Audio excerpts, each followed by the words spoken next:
wheel spin. Alright, coming up on whatever's going down, it looks like. This is one of those times where you're like, wait, why did I go out again? Hey folks, it's been a while since I actually recorded anything, so this feels a bit weird. Feels a bit weird saying that, but we got actual snow here in Vermont. Check this out, right? And amongst other exciting news, my exhaust leak has gotten far worse. And so add that to the list of winter projects, you know, depending upon if I can get the WRX up and running too, but here, give this a listen. Classic GC Impreza. So I'm gonna scrape this thing off, headed to Montpelier to see a friend perform. She's been out of the country for a while, so I'll catch y'all soon. Maybe I'll film a little bit of this crazy drive in the actual snow. And that's a good solid 4 inches or so, maybe even more we've gotten just today, so it actually feels like Vermont for once. Look at this. Would you just look at it? Huh? It's a lot. You can see I did a real pro job of cleaning off the hood there. That's what the interstate driving is for. Let's see how easy it is to get out of this spot. Right behind me, let's go up there. Alright, Jeep coming.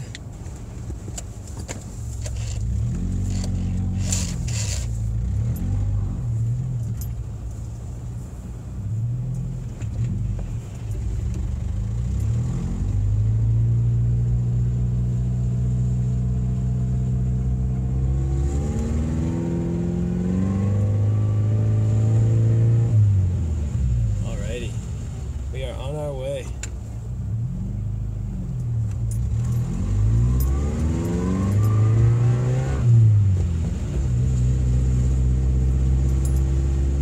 What a beast. What a beast. Driving my good old UVM.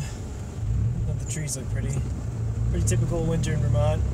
This is more what it's supposed to look like from, you know, December through March, really. A little bit different from where I'm from, of course, no dirt roads. But Burlington's really pretty in the winter. Jesus. Alright, gonna pull onto the interstate here, and we'll see if the snow flies. One thing I always find funny too is when there's this much snow on your car, like, you know, I've got a good solid 4 to 6 inches on the entire car. When your car only weighs 2,350 pounds, you feel the difference when there's like a whole bunch of snow on it. Alright, I'll give these guys some distance and then we'll do a pull in second. God, I hate people getting onto on-ramps sometimes. Lots of traffic too. Alright, we got a good gap. Ooh, a little bit of wheel spin.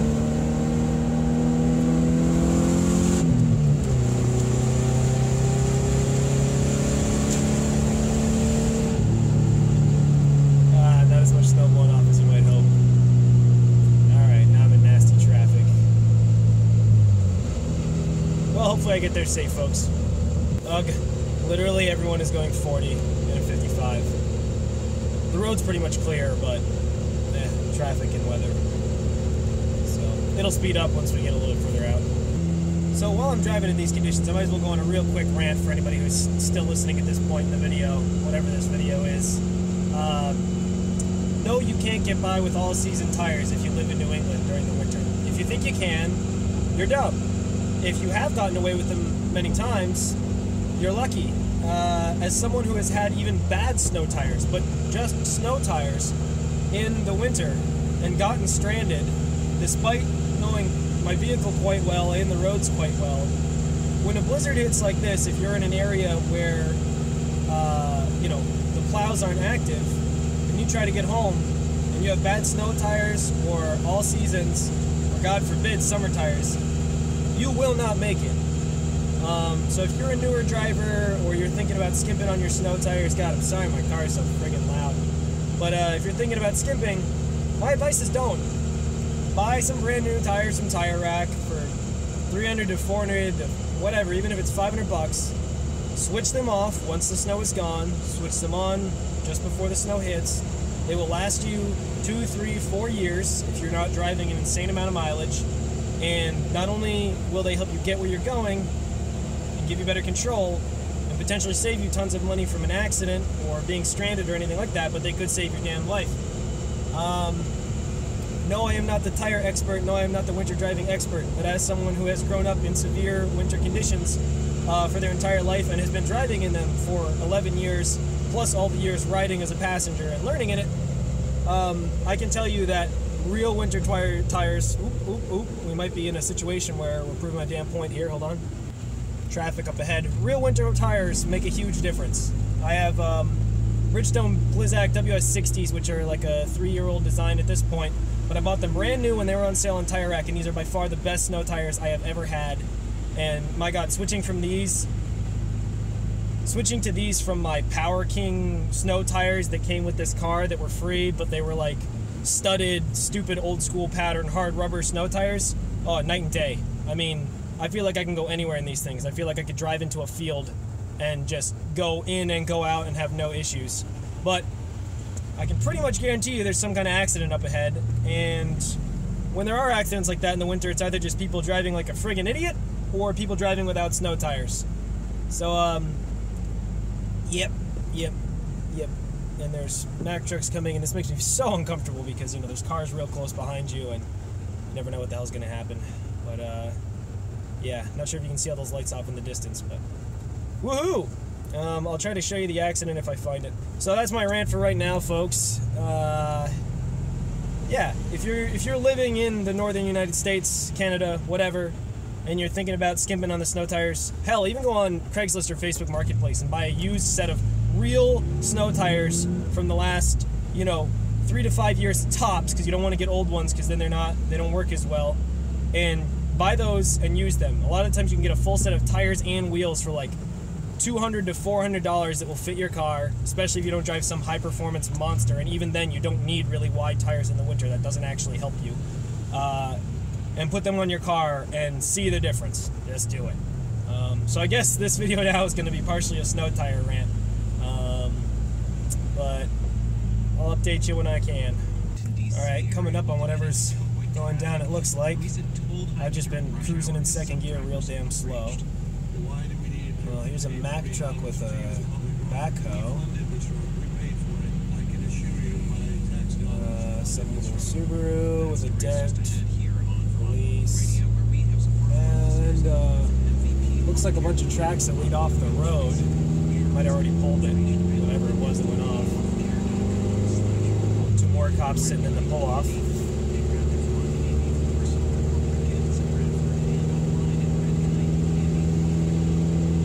This friggin' idiot on my left trying to cause another accident.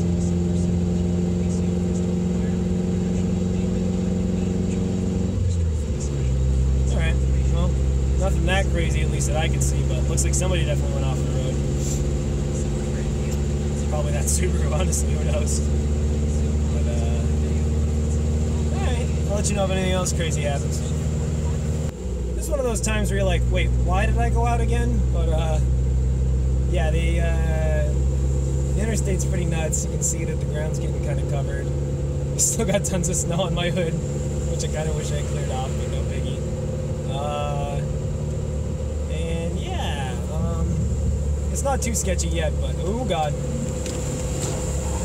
gross. Yeah, I've made it like a few miles, and I should be like halfway there by now. And this is fun. This is fine. Everything is fine. But you can see everybody going down this hill braking because they're scared. Normally, we're literally going 35. Typically, people will be going down this at 75. So, woohoo! But I tell you what, it's times like these, I'm so happy for my Blizzaks. So happy. Tons and tons of cops out too. I mean, you usually see one at a pull-off once in a while, and today they're everywhere. Here's a Mack truck who's on a schedule. Crazy when you see one of those off the road. But, yeah, better that people underdrive their cars than overdrive them when it's in these conditions.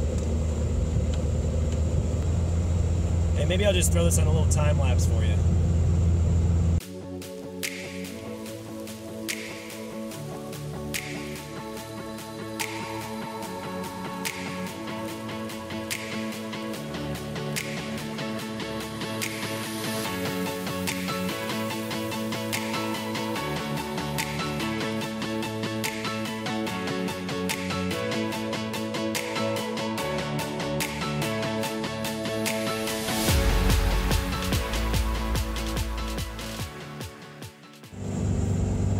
Alright, so real quick, I have some stuff I want to say. Don't know if that time lapse is way too fast or what, but hopefully it's entertaining. Woo! You probably can't tell from the time lapse, but there's a few hairy moments driving like this, and I'm just kind of speaking stream of consciousness, no plan, because what I want to say is that one thing people who haven't driven in conditions like this won't understand too, probably the closest you'll understand is if you ever drive in like a tropical rainstorm, or maybe if you're from an area with like hurricanes or craziness like that. But when you're driving in like what basically equates to a blizzard, you know, this isn't extreme even, this is just like a lot of snow, but I've driven in worse than this.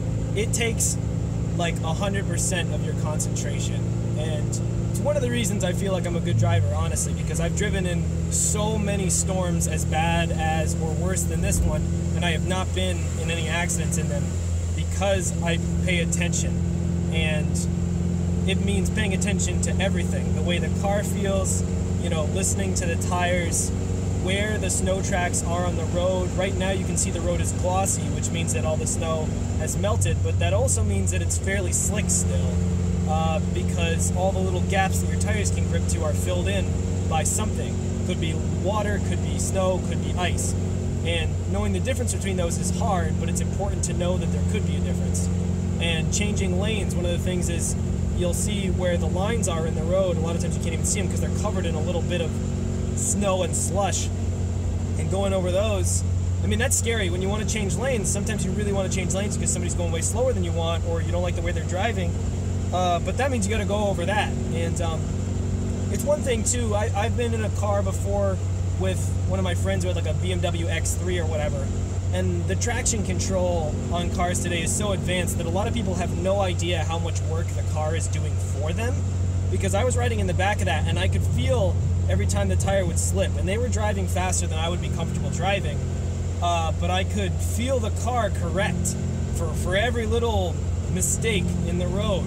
And I was kind of freaking out because my family hasn't owned cars with traction control that advanced, and they were fine, we were fine, but man, unless you've driven in a car that's truly analog, you don't know how much work that traction control is doing in inclement conditions like this. And I was a little freaked out. This car has no ABS, no traction control, no limited slip differentials, nothing.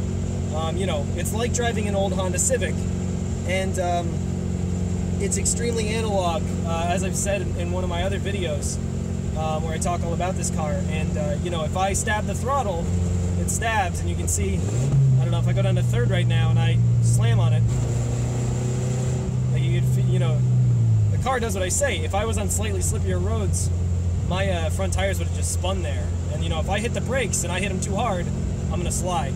So it's just really interesting, because I know I'm talking to you now, this is honestly a calmer part of the road compared to the time lapse, but yeah, there's a big difference between driving on normal dry roads and driving in this, and it really does take most of your concentration if you want to be safe.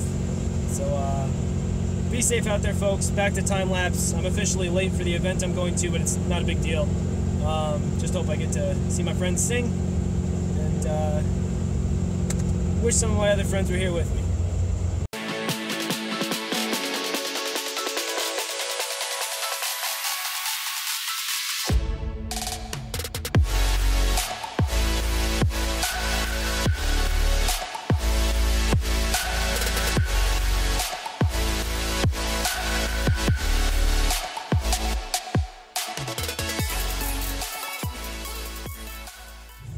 I don't know if you guys just saw that bus go drifting a little bit. That was pretty sweet, but I'll show you what I mean now by the real crap conditions. Finally made it to Montpelier, but you know, I can take this corner, I could drift it if there wasn't a bunch of stuff in the way. But anyway, I'm not on the throttle hardly at all. Watch this. You can probably hear it almost sounds like a clutch slipping. It's just my wheels spinning across the ground here.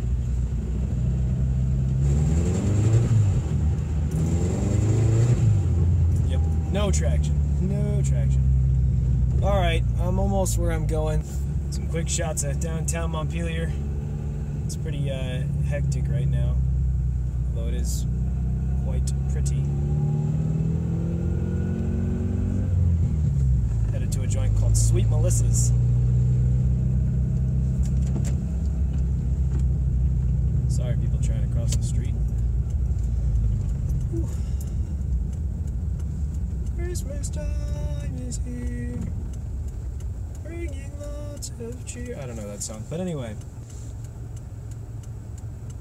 Even these cars are having a hard time moving. Just don't hit me. I mean, or do. This car's probably worth more dead than alive. I love it to death, though. Just hit 200,000 miles. I've got a video of that. Woo! Alright. Come on. Come on.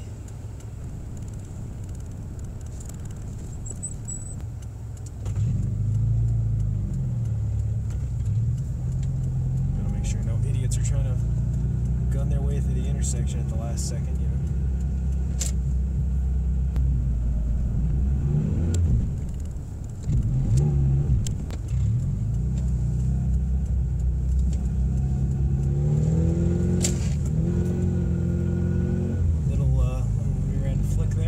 Accidental. Everything is fine. Alright, now I just gotta find somewhere to park.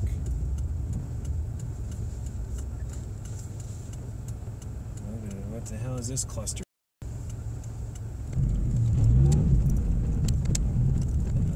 Yeah, this is a one-way, but I just need to park.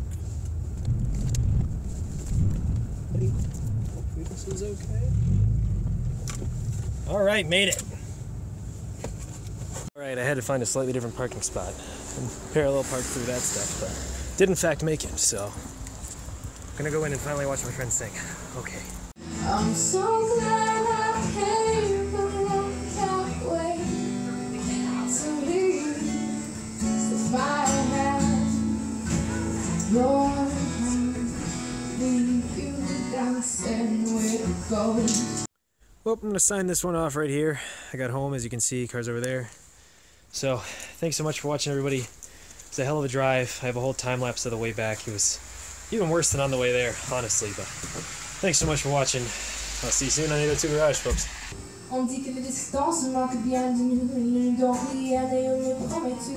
Par le bonheur et apporter la main à leurs entendements. Et on me trouve pour ton quelqu'un me dit que tu m'aimes encore. C'est quelqu'un qui m'a dit que tu m'aimes encore. Ça sera facile à